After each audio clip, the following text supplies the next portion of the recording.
বাচ্চাদের টিফিন বক্সে যদি সেমাই এরকম একটা দারুণ রেসিপি থাকে তাহলে টিফিন বক্সটা কোনোদিন ফেরত আসবে না, সবসময় খালি হয়েই আসবে। আর এটা বাচ্চা থেকে বড় কিন্তু সবারই পছন্দের। এভাবে একবার বানিয়ে দেখো, দেখতেই পাচ্ছ কতটা পারফেক্ট ঝরঝরে হয়েছে।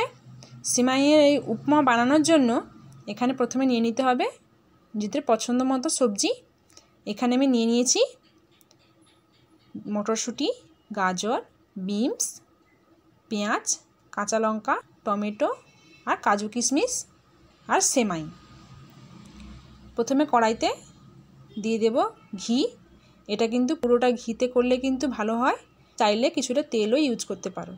ঘিটা ভালোভাবে গরম হয়ে গেলে এরপরে সেমাইটা প্রথমে ভেজে নেব।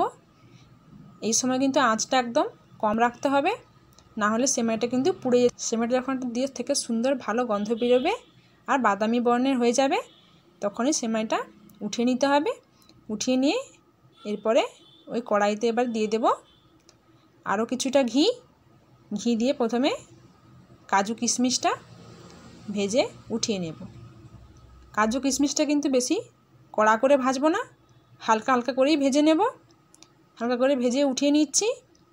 এরপরে কড়াইতে দিয়ে দেব ফোড়নে কালো সরষে। সরষেটা কিন্তু ভালোভাবে ফুটতে দিতে হবে, না ফুটলে কিন্তু সরষেটা তেতো লাগবে। তাই ভালোভাবে সরষেটা ফুটে আসলে এরপরে দিয়ে দেব কাঁচা লঙ্কা আর পেঁয়াজ কুচি। কাঁচা লঙ্কা আর পেঁয়াজটা কিছুটা ভাজা হয়ে আসলে এরপরে একে একে নিজেদের পছন্দ মতো সবজিগুলো দিয়ে দেব। তোমরা চাইলে এখানে অন্য সবজিও ব্যবহার করতে পারো। এখানে আমি দিচ্ছি গাজর, বিনস আর মটর, যে সবজিগুলো আমি নিয়েছি। সবজিগুলো যাতে ভালোভাবে সেদ্ধ হয়ে যায় তার জন্য দিয়ে দেব পরিমাণ মতো লবণ, যাতে সবজিটা ভালোভাবে তাড়াতাড়ি সেদ্ধ হয়ে যাবে। দিয়ে এখানে একটা জিনিস আমি দিতে ভুলে গেছিলাম ফোড়নে, গোটা জিরে।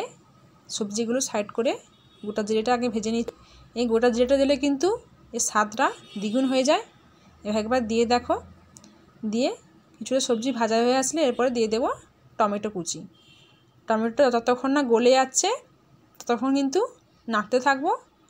টমেটোটা ভালোভাবে গলে গেলে কাঁচা গন্ধটা মরে যাবে। এই পর্যায়ে দিয়ে দেব পরিমাণ মতো জল।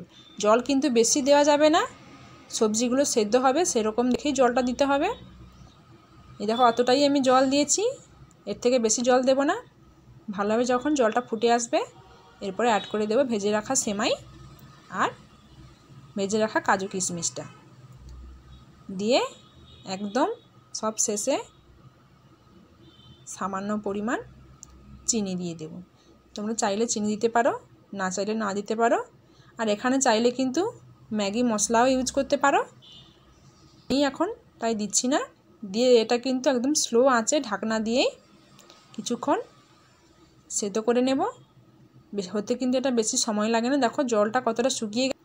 এই পর্যায়ে কিন্তু আরও কিছুটা ঢাকনা দিয়ে গ্যাসটা অফ করে রেখে দিতে হবে এইবারেই, তাতে কড়াইতেই কিন্তু জলটা একদম শুকিয়ে যাবে আর একদম পারফেক্ট ঝরঝরে হয়ে যাবে। এভাবে বানিয়ে দেখো, খেতে কিন্তু ভালো লাগে, ছোট বড় সবাই পছন্দ করবে। সেমাইয়ের পায়েস তো অনেকে খেয়েছো, এভাবে একবার সেমাইয়ের উপমা বানিয়ে দেখো। আশা করছি তোমাদের ভালো লাগবে। আর যদি ভালো লেগে থাকে রেসিপিটা, তাহলে তোমরা প্লিজ লাইক, কমেন্ট, শেয়ার করে সাপোর্ট করে পাশে থেকো।